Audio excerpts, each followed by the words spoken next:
Hey friends, welcome back to my channel. आज हम the captain इस मूवी के बारे में बात करेंगे। ये एक जर्मन मूवी है और IMDb पे इस फिल्म की रेटिंग है 7.4। तो चलिए स्टार्ट करते हैं। साल है अप्रैल 1945 का। वर्ल्ड वॉर खत्म होने से 2 हफ्ते पहले की ये बात है। मूवी के पहले ही सीन में हम देखते हैं कि एक सैनिक भाग रहा है और उसके पीछे उसे मारने के लिए जीप में दूसरे कुछ सैनिक उसका पीछा कर रहे हैं। दरअसल भागने वाला और पीछा करने वाले दोनों तरह के सैनिक जर्मन्स ही है। जो भाग रहा है उसका नाम मैक्स है और वो एक पैराट्रूपर है। पैराट्रूपर का मतलब जो पैराशूट से उतरकर दुश्मन पे हमला करते हैं वो लोग। और मैक्स इस वॉर में हारते हुए जर्मनी को देखकर अपनी जान बचाकर वॉर से भाग रहा है। और जीप में जर्मन मिलिट्री पुलिस है जो मैक्स के इस निराशाजनक प्रदर्शन की वजह से उसे मारना चाहते हैं। पर मैक्स एक बड़े से पेड़ के जड़ों में छुप जाता है और बच जाता है। फिर वो अपनी जान बचाने के लिए एक खाली पुरानी बिल्डिंग का सहारा लेता है और वहाँ एक और वॉर से भागा हुआ जर्मन सैनिक आकर छुपता है उसके साथ। फिर रात हो जाती है और इन दोनों को खाने के लिए कुछ चाहिए था, तो वो गांव वालों की कुछ मुर्गियां या मुर्गियों के अंडे या वहाँ से कुछ भी खाने लायक चीज चुराने की ठान लेते हैं। बट इन दिनों हर गांव में जर्मन सैनिक, दूसरे दुश्मन देशों के सैनिक, यहाँ तक कि आम नागरिक भी जो इस वॉर के हालात के शिकार हो चुके हैं, वो सब आम जर्मन जनता को अक्सर लूट रहे हैं और इसी से आम जनता बहुत परेशान हो चुकी है। इसलिए जो भी चोरी करते समय पकड़ा जाता है या फिर लूट करते समय पकड़ा जाता है उसे सीधे मौत के घाट उतार दिया जाता है। फिर भी ये दोनों जिंदा रहने के लिए ये रिस्क लेने के लिए तैयार हो जाते हैं और चोरी करने के लिए एक घर में घुस जाते हैं और उनकी आहट से एक घोड़ा आवाज करता है और उस घर के लोग उठ जाते हैं और मैक्स का साथी वहीं पर मारा जाता है। पर मैक्स किसी तरीके से भागने में कामयाब हो जाता है। मैक्स अपनी जान बचाने के लिए भागता फिर रहा है, लेकिन वो बहुत कमजोर हो चुका है। उसको कई दिनों से खाना नहीं मिला है और मौसम भी बहुत बेरहम हो रहा है। जानलेवा ठंड पड़ रही है और इन हालातों में मैक्स बस चलता ही जा रहा है। कुछ दूर जाने के बाद उसे एक बंद पड़ी हुई कार दिखाई पड़ती है। छुपते छुपते वो उस कार तक पहुंचता है और देखता है कि उस कार में कोई भी नहीं है, लेकिन उसे वहाँ कुछ खाने को मिल जाता है। फिर वो अच्छे से देखने पर उसे वहाँ पे एक जर्मन कैप्टन का यूनिफॉर्म भी मिल जाता है। तो ठंड से बचने के लिए मैक्स अपने कपड़े और जूते उतारकर ये यूनिफॉर्म पहन लेता है और अब कुछ खाने के बाद और फाइनली कुछ गर्म कपड़े पहनने के बाद मैक्स बहुत अच्छा फील कर रहा है। पर अचानक ये वर्दी मैक्स को एक जान बचाने के लिए भागने वाले की बजाय एक कमांडिंग ऑफिसर का एहसास देती है और मैक्स खुद को इस वर्दी में सशक्त पाता है। ये वर्दी एक विली हेरोल्ड नामक जर्मन एयरफोर्स ऑफिसर की है। फिर कुछ देर बाद वहाँ एक वॉल्टर नाम का जर्मन सिपाही आ पहुँचता है जो अपने यूनिट से बिछड़ चुका था और वो मैक्स को सच में कैप्टन समझ बैठता है और उसे सैल्यूट करता है और रिपोर्टिंग भी करता है। कैप्टन के अंडर ड्यूटी ज्वाइन करने की इजाजत भी मांगता है। मैक्स वॉल्टर से उसके पेपर्स दिखाने के लिए मांगता है और एक असली कैप्टन की तरह पेश आता है। वॉल्टर भी अपने पेपर उसे दिखाता है।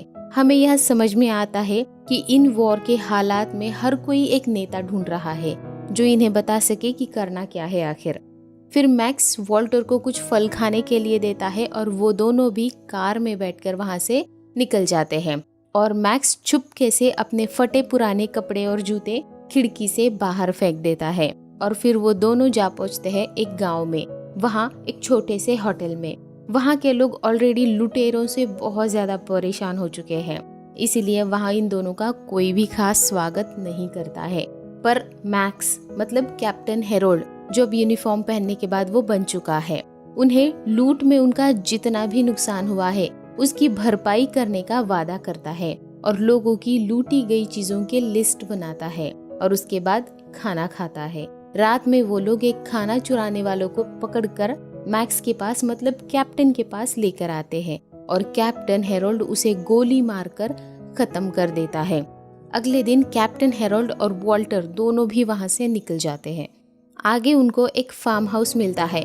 वहां जब वो दोनों जाते हैं तो वहां पे ऑलरेडी 2 लुटेरों को मारकर 3 जर्मन सैनिक फार्म हाउस के मालिक को बंदी बनाकर उस पे जुल्म ढा रहे थे और उसकी वाइफ पर भी अत्याचार कर रहे थे।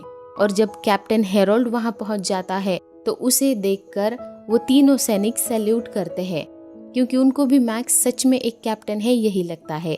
पर उनमें से एक सैनिक को मैक्स की पैंट देखकर उस पे शक हो जाता है, पर वो कुछ भी नहीं कहता। फिर वो तीनों कैप्टन को बताते हैं कि वो अपनी यूनिट से बिछड़ चुके हैं और कैप्टन के अंदर फिर से ज्वाइन करना चाहते हैं। फिर कैप्टन उनके पेपर्स चेक करने के लिए मांगता है और बताता है कि वो यहाँ पर एक खास मिशन के लिए आया है और उसे ये मिशन कंप्लीट करने के लिए कुछ सैनिकों की जरूरत वैसे भी है। तो कैप्टन उन्हें अपने अंडर जोड़ लेता है। फिर अगले दिन कुछ जरूरी सामान लेकर वो सब वहाँ से निकल जाते हैं। आगे जाने के बाद कैप्टन हेरोल्ड को और 2 जर्मन सैनिक मिल जाते हैं। वो भी अपनी यूनिट से बिछड़ चुके थे और उनके पास एक बड़ी सी मशीन गन भी थी और कैप्टन उनको भी अपने साथ जोड़ लेता है और ये सब मिलके आगे बढ़ते हैं। कुछ और दूरी तय करने के बाद उनका पेट्रोल टैंक खाली हो जाता है और कैप्टन की कार को उन 5 सैनिकों को खींचकर ले जानी पड़ती है। इस वजह से उनमें से एक सैनिक बहुत ज्यादा गुस्सा हो जाता है और चिल्लाकर पूछता है कि आखिर हम जा कहाँ रहे हैं।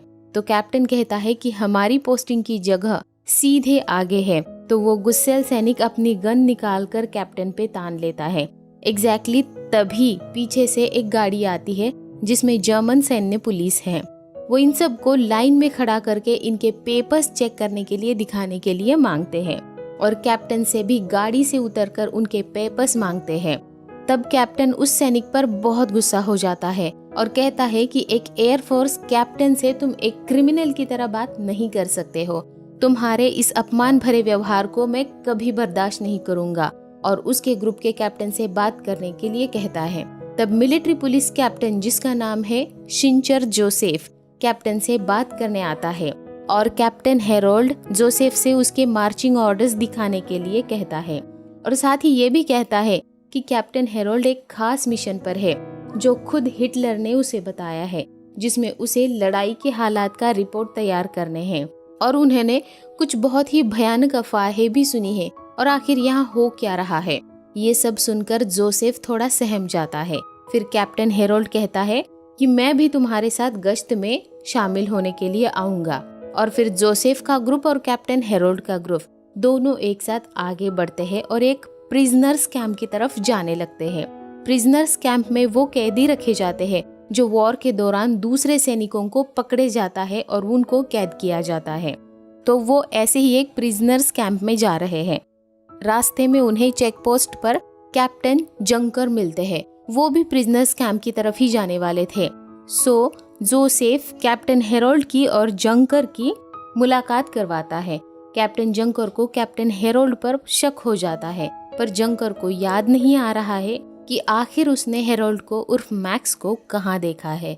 दरअसल फिल्म की शुरुआत में कैप्टन जंकर ही वो शख्स है जो जीप में बैठकर मैक्स का पीछा कर रहा था और उसे मार देना चाहता था, लेकिन ये सब याद नहीं आ रहा है फिलहाल जंकर को। फिर वो सब प्रिजनर्स कैंप में पहुंच जाते हैं। तभी वहाँ का एक लीडर, जिसपे इस कैंप के गार्ड की जिम्मेदारी है, वहाँ आता है, जिसका नाम है शूते, और उसे कैप्टन हेरोल्ड को लेकर गलतफहमी होती है। शूते को लगता है कि ये हेरोल्ड इन कैदियों का कोर्ट मार्शल करने के लिए यहाँ पर आया है और इसे कोर्ट ने ही भेजा है, और उन्हें बताना शुरू करता है कि ये कैदी अक्सर यहाँ से भाग जाते हैं, बाहर जाकर लूटपाट मचाते हैं। उन्हें फिर से पकड़कर वापस लाना बहुत मुश्किल काम है। और कैप्टन जंकर भी हेरोल्ड को बताता है कि सारे प्रिजनर्स कैंप के कैदियों को यहीं पर लाया गया है। इन वॉर के हालात में इन्हें संभालना बहुत मुश्किल हो रहा है। साथ ही यहाँ पर सामान और खाने की भी कमी हो रही है। पर इन सब पे पहले मुकदमा चलेगा और उसके बाद इनका कोर्ट मार्शल होगा और तब तक इन सबको संभालना ही होगा। लेकिन तभी जंकर ये भी कहता है कि हमें कोर्ट का इंतजार करने की बजाय इन्हें तुरंत मार डालना चाहिए, क्योंकि ये कैदी भाग रहे हैं, यहाँ से बाहर जा रहे हैं, लोगों को लूट रहे हैं, रेप कर रहे हैं, लोगों को मार भी रहे हैं। इसके अलावा वो जाके दुश्मन से मिलने का खतरा है वो अलग से, और इसके लिए जनता हमसे मदद मांग रही है। तो इन कैदियों को मार डालने का आइडिया शूते को भी पसंद आता है और इस पे अमल करने की सहमति भी दर्शाता है। और फिर कैप्टन जंकर ये जिम्मेदारी कैप्टन हेरोल्ड और शूते पे डालकर उस कैंप से चला जाता है। फिर शूते कैप्टन हेरोल्ड को लेकर कैदियों के पास चला जाता है और उनको कैदियों का इंटरोगेशन करने के लिए वहीं पे छोड़कर वो उस कैंप के वार्डन के पास चला जाता है। फिर शूते के वहां से जाने के बाद हेरोल्ड का एक साथी कैदियों को बहुत मारता है और उनके पास जो भी कीमती चीज है वो सब ले लेता है। मतलब अब कैप्टन हेरोल्ड के लोग इन कैदियों को लूट रहे हैं। इधर कैंप के वार्डन के पास शूते जाता है और उसे कैप्टन हेरोल्ड के बारे में बताता है, तो वार्डन चौंक जाता है, लेकिन वो कहता है कि ठीक है, मैं उससे मिलने आ रहा हूँ। फिर इधर तब तक कैप्टन हेरोल्ड और शूते कैदियों को मारने के लिए गड्ढा खोदने का ऑर्डर दे चुके थे। उन सब कैदियों को एक गड्ढे में खड़ा करके मार देंगे, जिससे कि उन्हें दफनाने में आसानी हो जाएगी। जब ये गड्ढा खोदते हुए कैंप का वार्डन देखता है तो तुरंत कैप्टन हेरोल्ड के पास आ जाता है और उससे जवाब मांगता है। सबसे पहले उसे क्या अथॉरिटीज है इसके बारे में पूछता है और फिर उसके पेपर्स चेक करने के लिए मांगता है। तब हेरोल्ड कहता है कि मुझे हर डिसीजन लेने की अथॉरिटी है और ये अथॉरिटी मुझे खुद हिटलर ने दे रखी है। फिर वार्डन कहता है कि ये सब तुम्हें तुरंत रोकना होगा, क्योंकि मुझे हायर अथॉरिटीज से ऐसा कोई भी इंफॉर्मेशन या ऑर्डर नहीं मिला है और मैं अभी सीनियर से कांटेक्ट करके कंफर्म कर लूंगा कि तुम्हें यहाँ आखिर किस लिए भेजा है। फिर वार्डन डॉक्टर थेल नामक अपने सीनियर ऑफिसर से कांटेक्ट करता है और कैप्टन हेरोल्ड के बारे में बताता है, तो डॉक्टर थेल उन्हें कल तक के लिए रुकने को कहता है। तब तक वो वहाँ कोर्ट अथॉरिटीज से पूछताछ करके खुद कैप्टन हेरोल्ड के पेपर्स चेक करने के लिए प्रिजनर्स कैंप में आएंगे। ये सुनकर हेरोल्ड वहाँ से गुस्से में चला जाता है। फिर शूते गल्टर नामक एक ऑफिसर से कांटेक्ट करता है जो कि जस्टिस डिपार्टमेंट में काम करता है और शूते और कैप्टन हेरोल्ड उन्हें यकीन दिलाने में कामयाब हो जाते हैं कि हेरोल्ड को खुद हिटलर की तरफ से अनलिमिटेड अथॉरिटीज है और वो यहाँ जो भी कर रहा है वो सब सही है। उसके बाद वार्डन को जस्टिस डिपार्टमेंट से एक कॉल आ जाता है जिसमें गल्टर जो जस्टिस डिपार्टमेंट से है वो वार्डन को हेरोल्ड को ना रोकने के आदेश देता है और उसके बाद कैप्टन हेरोल्ड और शूते कैदियों को मारने की कार्रवाई शुरू करते हैं। वो 30 कैदियों के 3 ग्रुप्स बनाते हैं और उन्हें एक गड्ढे में खड़ा कर उन पे बड़ी मशीन गन से फायर करने लगते हैं, पर बीच में ही उनकी मशीन गन जैम हो जाती है और वो सब अपनी गन्स निकालकर अपने हाथों से ही सब लोगों को शूट करने लगते हैं। यहाँ पे वॉल्टर बहुत इनोसेंट दिखाया गया है और वो ये सब देख नहीं पा रहा है। ये बात हेरोल्ड नोटिस करता है और वो जो भी कर रहा है इसलिए कहीं ना कहीं शर्मिंदगी महसूस करता है। इसीलिए हेरोल्ड वॉल्टर को भी उन जैसा जानवर बनाना चाहता है। इसीलिए हेरोल्ड वॉल्टर को बुलाता है और कैदियों को मारने के लिए कहता है। वॉल्टर उसके कहने पर कैदी को मारता है, लेकिन फिर बहुत गिल्टी और बेचैन महसूस करता है। फिर शाम हो जाती है और सब खाना खाने के लिए चले जाते हैं। खाना खाने के तुरंत बाद बचे काम को खत्म करने के लिए वो लोग पहुंच जाते हैं और 30 लोगों को खत्म करते हैं। इधर वार्डन और उसका एक साथी कैप्टन हेरोल्ड के इस हरकत से बहुत बेचैन है। उन्हें अभी भी कैप्टन पे शक हो रहा है और कैप्टन के खिलाफ रिपोर्ट करने के लिए वार्डन पास के टाउन में चला जाता है। इधर प्रिजनर्स को मारने के बाद कैप्टन एक पार्टी ऑर्गेनाइज करता है और सब लोग बहुत एंजॉय करते हैं और इसी बीच 2 लोगों के बीच में एक मामूली सी लड़ाई हो जाती है और जल्दी ही ये मामूली सी लड़ाई सबकी हाथापाई में बदल जाती है और माहौल बहुत हिंसाजनक हो जाता है। तभी कुछ सोल्जर्स बचे हुए 30 प्रिजनर्स के पास जाते हैं। उनमें से कुछ प्रिजनर्स को बाहर खींच कर ले आते हैं और उनको हाथों से ही मारने लगते हैं। तभी वहाँ पर कैप्टन हेरोल्ड आता है और उन सबको रोकता है और प्रिजनर्स को एक दूसरे के हाथों से बांधता है और उन्हें भागने के लिए कहता है। जब वो भागने लगते हैं तो पीछे से गोली चलाता है और उनको मार देता है और बारी बारी दूसरे लोगों को भी यही करने के लिए कहता है और इसी तरीके से बचे हुए हर एक प्रिजनर को खत्म कर दिया जाता है। फिर अगले दिन सवेरा हो जाता है और ब्रिटिश आर्टिलरी फायर अचानक से शुरू हो जाता है। इस फायर में पूरा कैंप नष्ट हो जाता है, लेकिन कैप्टन हेरोल्ड उर्फ मैक्स और वॉल्टर बच जाते हैं और उनके साथ कुछ और लोग भी इस हमले में बच जाते हैं। फिर कैप्टन हेरोल्ड और बाकी बचे लोग एक पास के टाउन में जाते हैं और वहां पहुंचते ही लूटपाट शुरू करते हैं। वहां के आम लोगों को परेशान करना शुरू करते हैं और वहां के एक घर में रुक जाते हैं। वहां पे वो लोग पार्टी करते हैं, अय्याशी करते हैं और फिर अचानक से वहां पे जर्मन सैन्य पुलिस का छापा पड़ जाता है और कैप्टन हेरोल्ड को गिरफ्तार किया जाता है और उस पे कोर्ट मार्शल के लिए मुकदमा चलता है। पर इस मुकदमे में विली हेरोल्ड उर्फ मैक्स को कोई भी सजा नहीं दी जाती, क्योंकि कोर्ट का मानना था कि इस वॉर के हालात में हेरोल्ड ने जो भी किया जर्मनी के लिए जो सही था वो ही किया है। और इस बात से कैप्टन जंकर भी सहमत हो जाता है, जो फिल्म के शुरुआत में मैक्स को मारना चाहता था।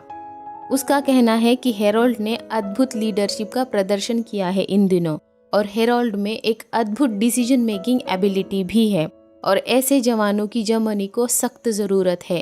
और विली हेरोल्ड उर्फ मैक्स को कोई भी सजा दिए बिना उसे रिहा किया जाता है। और मूवी के लास्ट सीन में हम हेरोल्ड को एक कंकालों से भरे रास्ते पर चलते हुए देखते हैं और यहीं पर यह मूवी खत्म हो जाती है। पर उसके बाद 23 मई 1945 को फिर से विली हेरोल्ड उर्फ मैक्स को गिरफ्तार किया जाता है खाना चुराने के इल्जाम में और वॉर खत्म होने के बाद उसके ऊपर मुकदमा चलता है। इस मुकदमे में हेरोल्ड के सारे गुनाह सामने आते हैं और 14 नवंबर 1946 को हेरोल्ड के साथ उसके और 6 साथियों को भी मौत की सजा सुनाई जाती है। कैप्टन देखने के लिए एक सुखद मूवी बिल्कुल भी नहीं है। ये स्पष्ट रूप से एक वर्दी की शक्ति और अधिकार की आवश्यकता को दर्शाता है। सबसे महत्वपूर्ण बात यहाँ ये है कि कैप्टन स्पष्ट रूप से जर्मन सैनिकों की अंधनिष्ठा और कट्टरता को दर्शाता है। आपको ये फिल्म की स्टोरी कैसी लगी मुझे कमेंट करके ज़रूर बताइए। ऐसी ही और अच्छी मूवीज़ की स्टोरी के लिए चैनल को लाइक करिए, सब्सक्राइब करिए और अपने फ्रेंड्स के साथ शेयर भी करिए। And finally thanks for watching. Bye bye.